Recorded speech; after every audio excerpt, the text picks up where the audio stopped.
माजी आमदार प्रशांत परिचारक यांच्या हस्ते सूर्यनारायण देवाची महापूजा संपन्न झाली।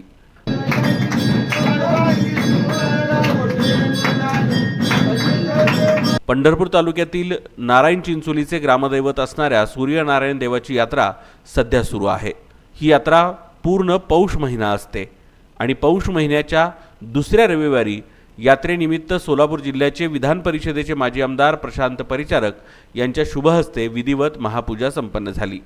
यावेळी पंचायत समितीचे सभापती ॲडव्होकेट वामनराव माने, जिल्हा नियोजन समिती सदस्य तथा जिल्हा परिषद सदस्य सुभाषराव माने, भारतीय जनता पार्टी राज्य कार्यकारिणी सदस्य लक्ष्मणराव धनवडे, दिलीप चव्हाण, भाजपा किसान मोर्चाचे प्रदेशाध्यक्ष माऊली हळणवर, देगावचे सरपंच संजय घाटगे, तुंगतचे माजी सरपंच अंगतराव रणदिवे, ईश्वर वठारचे सरपंच नारायण देशमुख, नारायण चिंचोलीचे उपसरपंच गहिनीनाथ चव्हाण, सूर्यनारायण देवस्थान ट्रस्टचे अध्यक्ष दत्तात्रय म्हस्के, तंटामुक्त समितीचे अध्यक्ष विजय कोळेकर आदी मान्यवर उपस्थित होते।